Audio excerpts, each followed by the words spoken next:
everybody loves pizza, so everybody want to eat pizza. If you're gonna kill an animal, make use of it. It's not Michelin star, but it tastes good. How did you do that?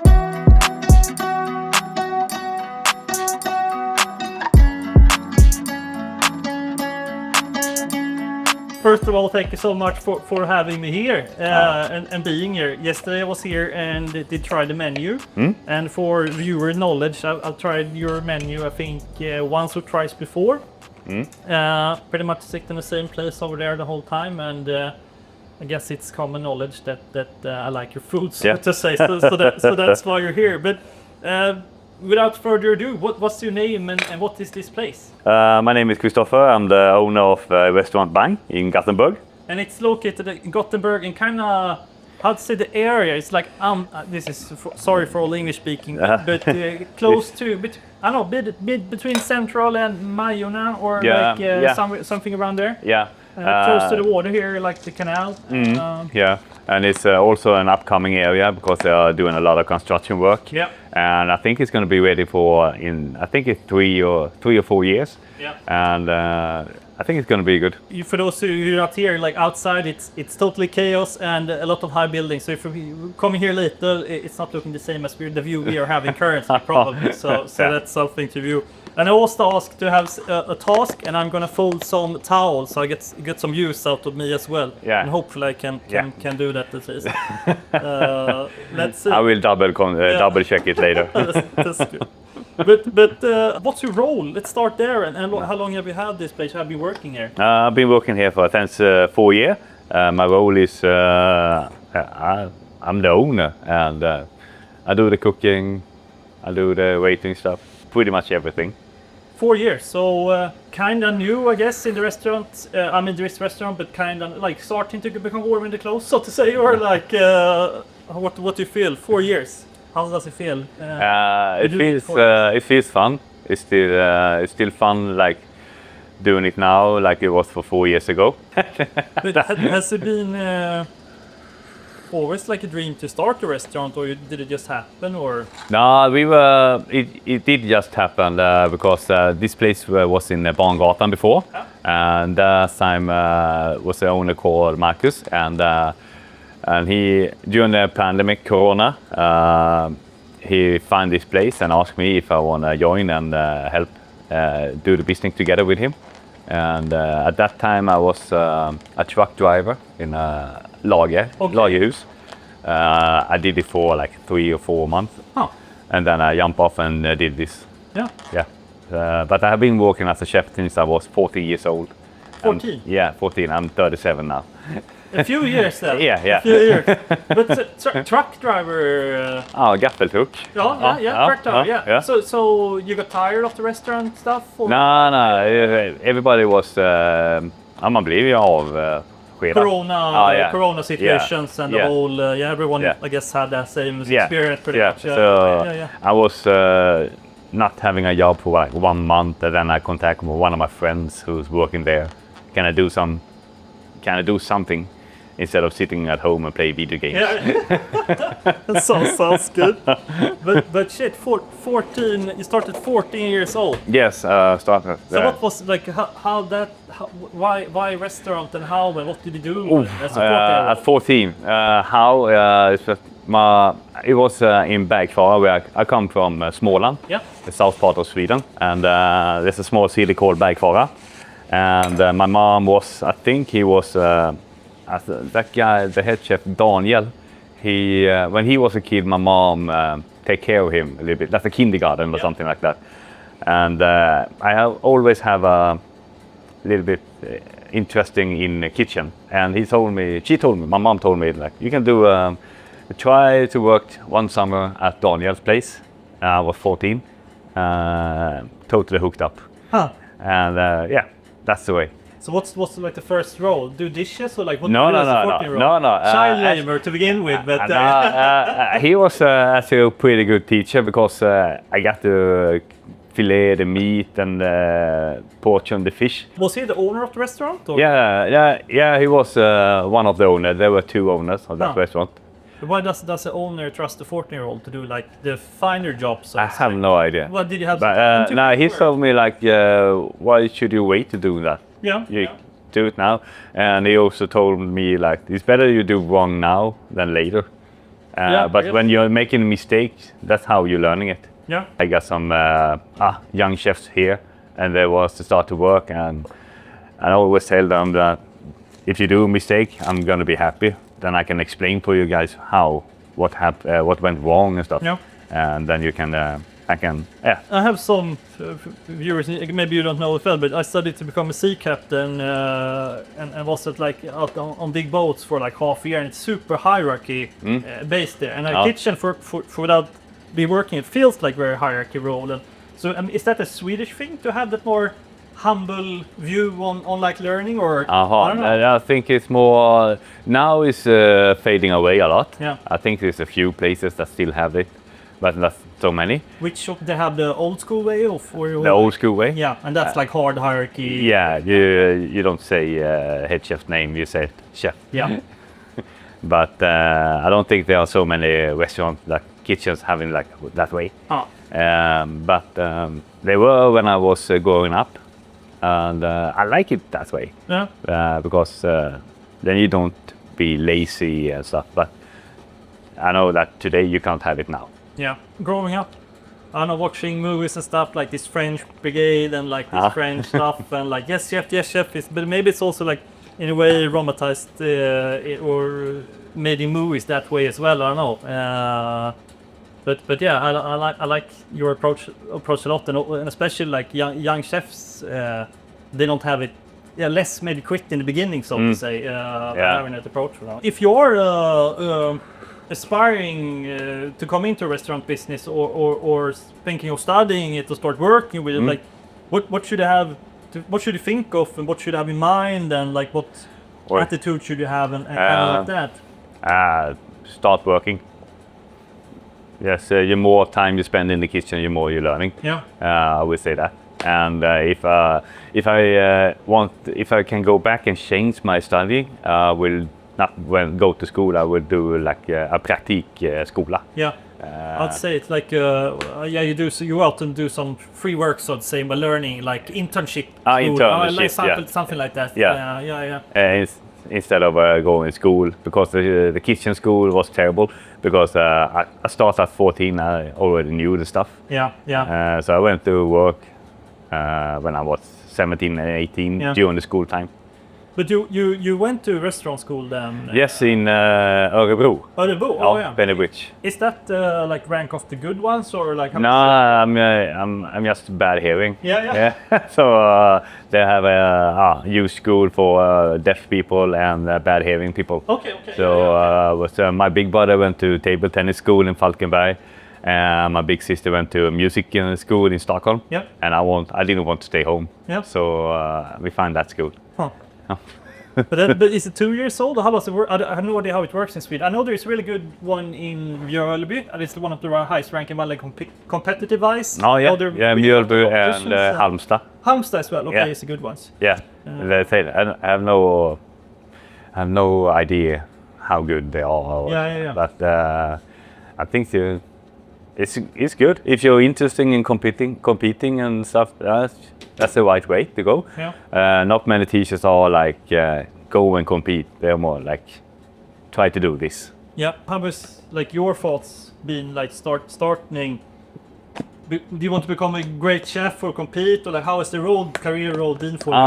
That kind of just like a normal life. Yeah. So, someday I want to really start competing, and someday I don't have the time to do that, and up and down and up and down. I want to try that, and some next day it's not gonna be good. It's something extra to. I mean, it's something extra to own a restaurant and also be a chef. But it's like it's a special grade to do the competing stuff. It's like anxiety, pressure, stress to another level. It feels like I haven't done it, but I haven't met anyone that done it. But it feels like it's a lot of that kind of almost like elite sport. I really like this restaurant. I mean, going and also having this kind of open kitchen, and like you can't see here, but it's a big bar, and like having the open kitchen.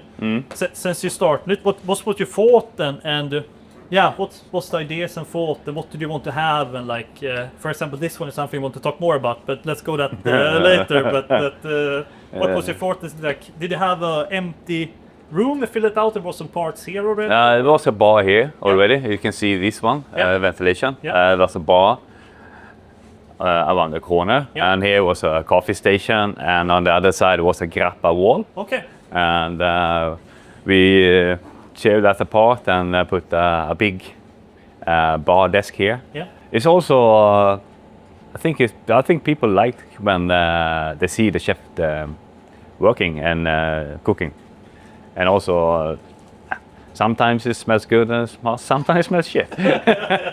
When you're burning a pan and something, burning bread and stuff. But it's a part of the show. Yeah, for sure. I mean, I love it. But going through like equipment-wise, let's start from the left of here. You have a nice and fancy oven. I don't know what kind it is, but for me it seems fancy. It's a small oven, rational. You don't need a bigger one for here. I got a bigger one back for the prep. There's a big fan in here, and if you open and close in the door, it does get up in heat quite fast. And it's a steam and combi oven and heavy duty like stuff. Yeah. Does it have like temperature wise you can connect it to probe, or do you do that separately? Like because I know you're really good at tempering like fish and stuff, like to have it like on the exact degrees. I have a thermometer inside the oven, but I only use that for meat. When I cook fish, put it on the shelf here. There's a low heat beneath that, so if after 15 minutes they are coming like 38 or 35 degrees in the middle. So I just finish the fish. I think it's like between 30 to 40 seconds in the oven. But that's really cool. I seen you put some stuff for there, but I didn't understand it why. But then that's like fish is so delicate, so it doesn't need more than that. No, it's a slow cooking. Yeah, exactly. But that's something I let's come back to the menu later. But that's something I really like here. Like the degrees on the protein is like on point, and fish wise and consistency of the protein has been on point. So that's something that. Maybe this equipment has some part of you, I assume, as well. But it's nice to see how you cook it with this. And how does this work? This I see is hot plate stuff, or? No, that is for the pan. Put it on the maximum, and this one I put it on low. And this is a steak board. I don't know, so I keep some puree and sauce on the left side. And if I want to put some more heat in it, I put it on here, the warm side. And I don't put the back one on full power because then I will overcook the fish. But how does it? And then about this magic stuff. The manly stuff. The manly stuff. Charcoal oven. All home kitchen's dream, I would say. Maybe it is. It's a Josper. It's a inside coal grill. It works like an oven. You can put. It can be really warm. So even this is big and nice, you get a really warm outside also. So you get some nice burn mark on the arms also. But how does it look inside? It's a big. Or do you like the coal in here, or like it in a pan, or how do you like it? I like the coal in here with a gas burner. And then the control the air with this one. Full power and that. It's like turtle, rabbit. I love this, but why did you go with this? Because I guess it's more easier to go with the electric one, but why did you choose this one? Because it's awesome. I agree, I totally agree. It was you can have the Congo, I think a Congo grill, the open one. They are really good also, but the coal, if you use, you have to have a right kind of coal.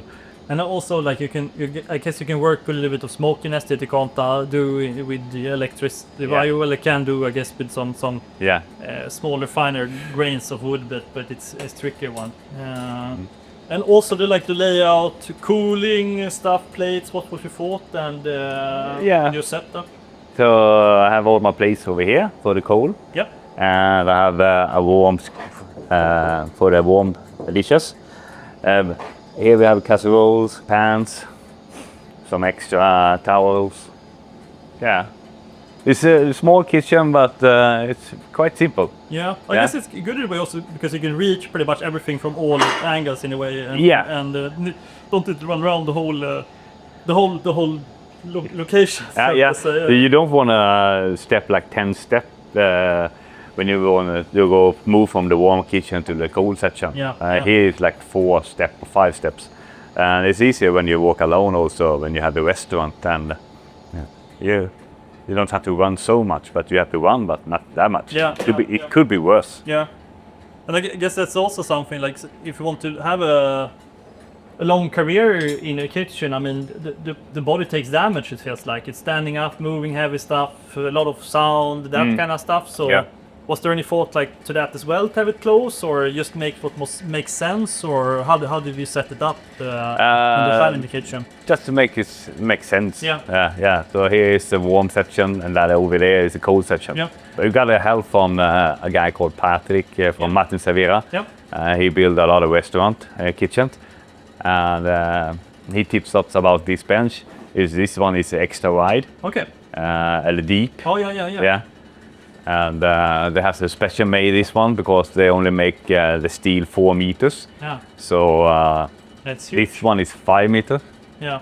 So there's one crack in this table that I don't like. Yeah. Okay. Nobody sees it, but I see it every day. Don't mention it then. Don't say it to anyone. Was it like post-corona you started the restaurant then? 2021 is middle of the corona. Middle. Yeah. That's a genius way to start the restaurant, right? So what was the thought around there? Because the other place is very small. I think we had 14 people, then it's full. And during the laws and stuff, we can only have 2 people, 2 guests, 2 couples. And this is a little bit bigger, so we can have a restaurant. There's some economy to have during the corona to have a restaurant. But 4 guests is not enough for feed for 1 staff. Yeah, that's the thing. Like you need to and I guess you maybe know as well. But I run my business well, so I'm always interested in that. I don't think we need to have to go in depth in that as well. But that's I guess something that always need to take in considerations. Like optimize, not too big, not too small, and finding it out. I guess and work with it. And sometimes you work by yourself, but you also have help here as well, and so on. How is it in general to for young people? I'm going back to that again. Like how is the restaurant scene now? Is it tricky to get a job in a restaurant scene? I don't think it's tricky at all. Yeah. It's more like it was a long time ago I searched for a job, but but I don't think it's so tricky. I think there's a lot of job because I only think that restaurant is a little bit more picky about the chefs and waiters. And what should like a young person want to go into restaurant think of, and how should they act, and what should they do? Is in your opinion at least, or in your experience? The best is go in like a blank of paper. Yep. And just listen to all the people. Yep. And after a few months, maybe you can, I don't know, göra vad du vill, men try to suck in so much information about the place. And that's the best tip. But I think it's very similar to like the sea captain stuff. Like go in and I think I almost like verbally said the first day, like I am new here, you are expert, please teach me, I'll try to be blank paper and please help me out, I'll do my absolute best. If I do something wrong, please tell me. Like to have that attitude, I think helps a lot, and also like shows respect anyway for elders as well, and for don't go in and be arrogant and think you're the greatest chef in the whole world. Maybe you are, exactly. But don't act like it in the beginning at least. Exactly. Let them see that instead of just say, in a way. But then there is kind of a restaurant future, and I guess it's one of the jobs that can't be replaced by AI either in a way. So I don't know how far Japan is. That's true. But that's true. I saw at my local pizzeria they have a robot waiter. Oh shit! So well, let's hope. Let's hope they stick with their stuff. It would be awesome to have a robot waitress here. I never tried a robot wait. I've seen restaurants, but I never tried it. I don't know, but that's also something why I want to start doing these videos and so on. Because for me, like, if you have exactly a robot doing the food, it's super not interesting. It's like the people behind it, how you got the vegetable, what the thought were, the history, that kind of, that's what makes food interesting. Of course, it needs to taste good, but it needs to be some kind of way that kind of lifts it up from being just simple, regular food, so to say, in a way. And I think that gets us into the next subject. And I did eat here yesterday. Yes. And thank you for that once again. And it was super good menu. And one of the things is mentioned is, for me, that stands out is like the consistencies of the protein is super spot on, but also it's very balanced in flavors and how to say it. It's fancy but not fancy. I'm not sure how to explain, but it's like very simple, but yeah, I don't know. It's not. I used to say it's not Michelin star, but it tastes good. Exactly. Yeah, but it's a great explanation, because that's how I feel as well. Like it's. And also for full disclosure, I did pay for the whole menu, so like I'm not getting paid to say this, but like for the price, I think it's super reasonable. Yeah, exactly. 845 or for like six courses. Yeah. It's super reasonable. I think that too, but many people disagree also. Okay. Yeah. Do you think it's too expensive, too much, or too little? Or? Too expensive. Okay. Yeah. But this pretend. I think it's the knowledge about the food. Yeah. I don't know. That's what I think. If you're not that interested and just want to eat, then maybe don't go to tasting menu to begin with. Maybe go to another restaurant. Yeah. And they could be equally good if you like that for the day. Yeah. But you started up with fish. Was it haddock? Haddock. Yeah. Captain Haddock. And I think one of those dishes, Captain Haddock, exactly. It was I don't know. It was consistency-wise spot on, but also like acidity and creamity, and that was really nice. But it was like saucy, but not too saucy. I think that was something. All of those dishes kind of was super nice. I guess it's a Swedish thing to like sauce as well. And sauce is good for you. And also a nice compliment to have like the sauce. How to say castrol? Have the sauce. Casserole. This thing. On the table. It was also a nice fun quirk or compliment. It's good to dip the bread in the sauce. The bread was not bad at all, I can say. You left the half of it. I was very full. I was very full after the whole menu. But that's also something like talking to some friends, like tasting menus. Well, some actually can be too small, I would say, but that's usually a little bit more fancier place in my experience. But this, I was very full afterwards. But it was also like you could save some bread and don't get that. So it was good. I had an option to decide myself in the menu, if that makes sense. So that was kind of sweet. But what has been like your thought process and the creation of the menu? I guess it changes somewhat.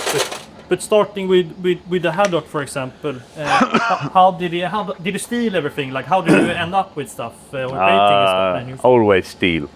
Always steal. Now why I choose to have haddock is because I went through with hake before during the hake season, and then that season went out, so we went for haddock. And haddock is always good to cure. The consistency of the fish is very tender and nice when you cure it. Some part of sugar and salt in it over the night. And I tried to start with salt and fresh dishes in the beginning, and then actually the cream mixed it up. I worked with that together with beans and sweet bread in a restaurant before. Sweet bread. So that's like the cows.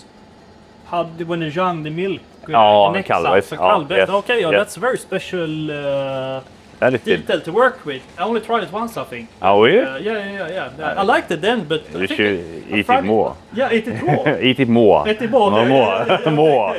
Eat it more. Sweet spread to this.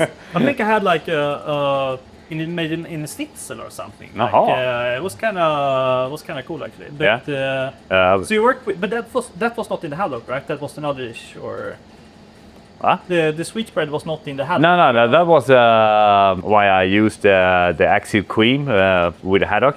I used to work with axle cream with some white beans and sweetbread in another restaurant I worked before. So I took it from that one. I see. So I can say I never take a whole dish, but take some part of it sometimes. I know, and also I don't have time to do some experiment. I have 2 kids at home, 4 months and so almost 2 years old. I have to be home also. So sometimes I just try it. Same day I'm going to put it up on the menu, and hopefully it's getting good. And this one was lucky. It was really good, I would say. Yeah. More than lucky. And the vinaigrette I use, I really like the ginger and shiso together. Shiyo koji is a rice vinegar, and I used to have Keep on talking. I'll still. I used to have a vinaigrette with combo also. Combo? Combo. That one is original from Franzén. Combo and ginger and some pepper. Peppercorns together with the shawarmushi. So I took that vinaigrette and put it on fish instead. So I think I'm gonna jump back because I forgot. Like the career-wise, after you were 40, we got stuck in 40-year-old. But like career-wise, where have you been working? By the way, sorry I forgot that. But my career, I've been almost everywhere, I guess. Worked in Wienerns outside of Örebro. It's a fish restaurant, Hjelmajøs and abborre. Vad heter det? Pike, perch and perch? Yeah, something like that. I know, pretty sure it is. Yeah. Because pike är ju gädda, perch är abborre, pike perch är gös. Okay, I think so. I don't know yet just, but I think you're probably right. We're gonna Google try chat GPT. They need to do this, yes, everyone. They need to do it themselves. And I will have. I did have that work for 4 summer road, and then I've been to a lot of places. I've been in Stockholm. I went to up north in Sweden, Gothenburg, Lofsdalen, Luleå. Vad är det mer? Mallorca. North of Sweden for a while, it sounds like then. For a while. North of Sweden, different places. You said. Yeah, it's Luleå, hemmagastronomin. It was a deli shop and cooking classes. Okay. Yeah, and then I did go a lot of snowboarding before. So Goutenburg, Agaton, it was a really nice restaurant, and also Lofsdalen. And I went to Badgastein to just flipping burgers and go snowboarding. Yeah. Being a ski bum or something like that. Drinking a lot of white beer. And I've been there. Sometimes I had 2 or 3 jobs every year for a few years. So now when 25 years old, I did have my first job for 1 whole year. Okay. Yeah. I guess that's also one pro. I guess there's always pros and cons to all careers, but that's one pro of working in a restaurant. People need to eat all around the world, so you can go around. And, yes. I guess it's quite international in many kitchens as well. Like English can be used. And English and a lot of kitchen words are French. Yeah. It's more international, I think. I don't know. Do you speak French? Nej. No. Nej, verkligen inte. Men I really wanted to go to France and work, but now it's too late. If I can change my life, I will go back and go to France. We still have, what is it, 30, 40 more years to go, I guess. I'm getting old, tired, my back is hurting, my legs and my feet. Yeah. We're buying a restaurant in Paris or something. Oh, hell no. Oh, no. But we're going to go back to the menu soon again, but I just want to dive into, this is a very simple question, but for me a tricky question. What is Swedish food for you? Kroppkakor. Kroppkakor? Body cakes. Body cakes. Yeah. Kind of Swedish potato big dumplings is not a good way to put it, but something like potato mash. It's more like a gnocchi. Okay. Gnocchi around pork. Yep. With a lot of allspice. Yep. And yeah, that's really good. But also like husmanskost is vad heter det? Kålpudding. Råraka. Alltså fläsklägg och... I think I made råraka on the channel. Yeah. And some of the recipes you mentioned. So I guess the people are watch my videos below if you want to see husmanskost, Swedish husmanskost, like simple man plain food or like not peasant food, but kind of like the simple stuff. No, also with a lot of salt and butter. What is like your thought about Swedish food now? Has it changed anything since you started your career, for example, and the status of it and like that? What? Changed my opinion about Swedish husmanskost or... Yeah, and also in general, like what you think other people say, or like the status of it. Is it high status to eat Swedish husmanskost, or like, I don't know. I think it feels like it goes up and down in a way. But also your opinion, like in the beginning, did you only want to cook husmanskost? Maybe start there. No, I think I was just wanted to start cook burgers, I think. Okay. I think my mom used to tell me that I used to cook burgers when I was 4 years old, or something like that. But I don't know if she is too kind to say anything else. But for me personally, if they go up and down, I would say like sometimes it feels like for a few years, no, I don't want to cook so much Swedish food. It's not popular. Like I don't know, and like the status of it has changed. And currently, I have actually no idea. Like what's the status of Swedish food? Is it cool? It feels like Italian food is very popular now, for example. Oh yeah. So like it's hard to say like where Swedish food stands. Yeah, exactly. Yeah. In like the common person's brain, or Oh yeah. But yeah. I think everybody really likes it, but they don't want to cook it. But everybody loves pizza, so everybody want to eat pizza. I guess so. Yeah. You use a lot of Swedish ingredients, I know, and try to work with local produce and that kind of stuff. Yeah. But what's that's been like a thought from you to try to do Swedish food, or has it just been do food, or what has your thought process been? I try to work with so local products as possible. Yeah. And it's because it feels better to work with locals and then work with meat all around the world. The fish is from Norden, it's Norway or Denmark. Yep, you try as best as possible to get Swedish stuff, it feels like, at least, and so on. Has it just happened, or what has your thoughts with that been? Where you choose the product, so to say? Because mostly it's in the season for it right now. And especially fish, Yep. I choose by season. And also the meat is what is local, and the meat is always local. At least Swedish.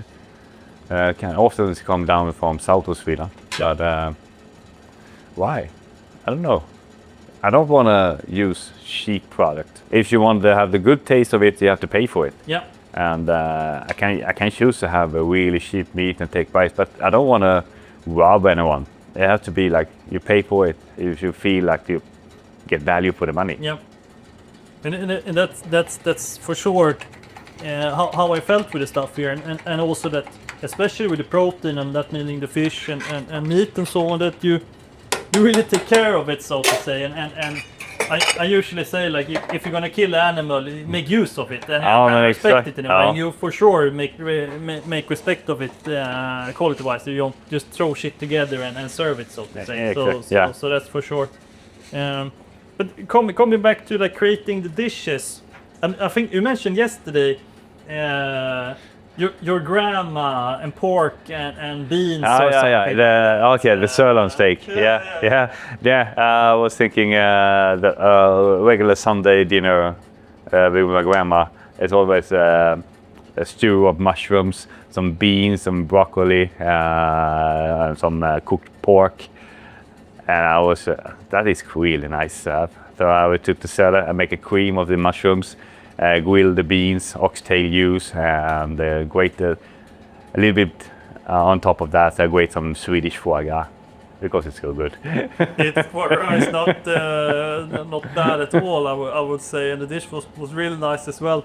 But is that like something you do? Do you, I guess experiences can be all the way from you're small and go back. If we would say we should create a new dish today, a nyt or let's say fish dish, like what is your first thought and what is the base when you start thinking of and working with it? Is it vegetable season? Yeah. Like, how do you work? Yeah, mostly that. What is in season right now? Yep. Try to phone around a little bit, check with the people what you have when you now. meet people that can buy vegetables and Exactly. meat from. Yeah. And see what's going on right now. Yeah. And how long they are going on. Yeah. And then how long the fish season is for that one. Yeah. And stuff. Yeah. But I think that's a totally right way to do it, to work with the season. And usually it's like the best quality, but also usually the best price as well. So you get the most bang for the buck, Exactly. and also for the customer as well. Yeah. I would say. So I think that's a genius way of thinking of it, so to say. Let's try to go back to the Swedish question. I know it's super tricky, but the restaurant scene in Gothenburg, I believe in Gothenburg for like 7 years. For me, and sorry for all Gothenburg, Stockholm is like number one in Sweden, but then the Gothenburg, they're like that's like there's so many more people. It depends how you see it.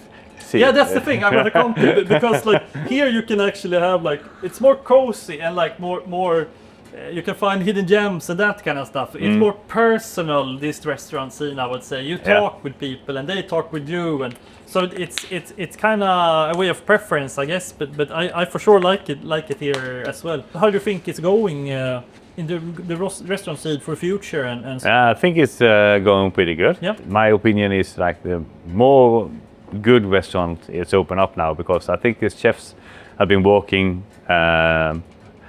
everywhere in Gothenburg and start to open their own restaurant. Yeah. And they're doing it really good. Yeah. And the more better restaurants, the better city. I totally. But why do you think people choose Gothenburg then? I'm not the advocate for Gothenburg like the mayor, but like why Gothenburg and not Stockholm? Like because it feels like it has a different touch, or it sounds different with it, the scene and the people here and so on. I don't know. Maybe it's because they have been working in both cities, and or they have been here in Gothenburg for like 6 or 7 years, and they really like the city and they want to stay here. Yeah. And but it's Stockholm is pretty nice. It's better restaurant scene. Also for the people, I think people is better going out and eat in Stockholm than in Gothenburg. They eat out more on a regular basis. I would say that. So that's but I think it's good. Yeah. Good for Gothenburg. And also something that Stockholm does now. We have we have the ocean here. Yeah. Like the fish auction it's I don't know, it's super close to here as well, right? Yeah, it's a 6 minutes walk. Yeah, exactly. Yeah. So that's also like a super luxury. So the fresh fish in Stockholm is at least 1 day old. So and here we get it like the first day. So that's also something I guess that Stockholm doesn't have anyway. The menu, I have the menu in front of me. I took some notes also yesterday. You can't read my handwriting, so that's like luxury stuff. The doctor's handwriting. Yeah, exactly. but it's a fish to begin with. Then there is a tartar. Then there is crayfish or langoustine. Langoustine. What was the fish name in English? Turbot. Turbot. And then filet mignon. With foie gras. Foie gras. And then plum chocolate and Thyme. Dessert. So quite a mixture in different dishes, but I also feel the same as it started super light and then like it had a path, so to say. It was I really enjoyed it. But let's go to the.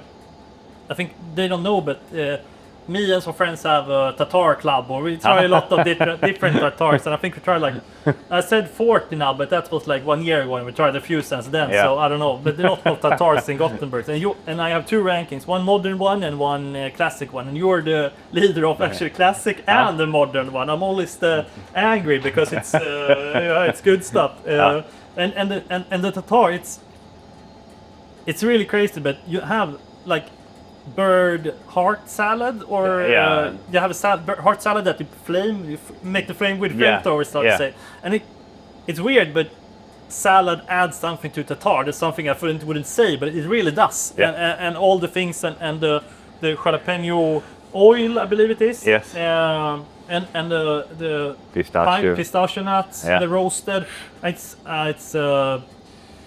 Sadly I think it's gone away on the menu now, maybe, but the new one will come for the coming week. Maybe I will take a break. I don't know. Yeah, we'll see. Maybe you need to ask for it if you see this software. And also something from we talked about this yesterday, but the langoustine, corn, and chanterelles. For me, that sounds weird and like I can't. But super depth in the soup felt like a lobster soup depth, like really, because you said you took the shells and I'll make a langoustine bisque. Yeah. The bisque is when you make the soup on the leftovers, peeling the heads and the claws and stuff. I don't make a bouillon of it first and then make the soup. I just throw everything in the pan, roast it a little bit light, and put some white wine, reduce it, and put cream on it, and boil it. It was super good, and the corn added a lot of textures, and it was like so fresh corn, so a lot of sweetness as well. So that's also on the chanterelles, also depth and umami and that kind of stuff. So hats off once again. And I can't mention the whole menu, but you had a super sexy dish, but it's also on the picture over there, and that's kind of a signature to this. It sounds like. Yeah, I have been. Yeah. And pigvar was which fish? Turbot. Thank you. and I was super nice, and I think after this the menu will be shown here as well. But just a so nice way of serving it, so simple, and also you burn the stuff. Like I was sitting in front, so I had the live show as well, and then you had the extra pan on the side, and this really buttery brioche bread, which is heated up or roasted in this one as well. So beautiful stuff. So we have hats off once again. But last not least, dessert, and I'm not a dessert person. So I'm a bit sensitive there, but you did something that was super nice. You had salt was a big element also in the dish. I feel like, and it was super important for me because usually I actually almost leave the dessert sometimes. Okay. So and I did eat all yesterday, so that's a good grade. Yeah. Good, like crumble from there was some cookie crumble. Sablé breton. Breton, yeah. That was good stuff, and ice cream. Muscovado. Yeah. Dark muscovado sugar ice cream. It was There's a little bit licorice flavors in that one. Yeah. The salt played a huge element. That was nice finish. I think that one I didn't drink yesterday, but we did like a cognac to that would be like a nice mash, I would say. Nice spirit. Good finish. And as you say, you will see the dishes here in the end of the video. If you could shoot a tip to a cook back home that want to step up the game, what kind of thoughts or tips should they do or think of, like to step up their home cooking game, if that makes sense? If they want to step up, I will recommend a thermometer. Thermometer? Yeah, and what's the reason for that? Then you can cook the fish perfect, cook the meat perfect, and also make the dessert like curd and everything. You need to have a thermometer for that because the 82 degrees is quite hard to see with a finger. And that's tips number one. And also that goes out the grilling season as well. Thermometer does the same purpose there. Super nice. But then you have to think about the grill season. The grill is a lot warmer. The meat is cooking after you take it off. So I use the oven for 105 degrees. The after temperature is like 3 or 5 degrees only. And the grill can be like 10 to 15 degrees after cooking. But is that the second tip then? Let's go to that. Second tip. Second tip is don't be afraid to ask the chefs. If you really like something, I think everyone will let you know the recipe. But it's great stuff. And last but not least, don't be afraid to fail. Yeah. I would say that. If you fail, you fail, but then you have learned something. Yeah, and you have tried. Yeah. Tried. That's the most important thing, Yeah. I would say as well, because I totally agree, and good stuff. Nailed Wrapping it. it up, beautiful. So, if the people want to come to this restaurant, how did you do that? How did you book tables and so on? If you click the link here. Of course, I'll put the link on Google Maps so you know where it is, but also link on the homepage. But that's the best thing on the homepage. That's the best way to book tables. Bangmatbar.se. Yeah. You can go in there, just click book a table, book a booth. That's the way. Or you can email if you have a bigger group. Yeah, that's the easiest way, I think. Yeah, I think so. And I guess if you're a company and have a bigger group, just email is the easiest way, and you can figure stuff out. It's a really good location to have a private party. It is. Last time I have a 50-year-old party. Also, they have their own DJ and stuff. You can book the place as well for celebrations and stuff as of well. course. Yeah, okay. Cool. So you send your email and then... it's not that expensive. Yeah. I don't know. It depends what you eat and drink, of course. But of course. Foie gras and champagne the whole night. But nice. That would be really cool to book this place, because it's a really nice atmosphere, for sure. Yeah. But also you mentioned yesterday, you do sometimes, if you like the person catering, you mentioned something about. I do. I do. I do the wedding mingle stuff. Been doing that. Yeah, it's really fun. Fun to get out of this restaurant sometimes. Get your fair share. That's the same way. Email you and meet up here or something, and then you go from there. Exactly. Cool. For me in the future, do you think there's any restaurant in Gothenburg I should contact to go to, or? To do the same. Yeah, somewhat same at least. I will say Poppy. Diket. It would be fun to have Fatima also. Fatima, that's really it's like right over the street. Right? Marokkansk. They're really good. Cool. So maybe if you hear your names, maybe I'll send you email now after this video. But that's cool. Well, thank you so much for having me once again, and for you that are watching, please have a book a table here. Also, if you eat by yourself, I would recommend book here in the bar, talk with him, and have something. It's super nice to sit here and watch the show, so say, and have a drink, and as well, if your company is nice with the table as well. But yeah, sure, check it out, and the links will be here in the bottom.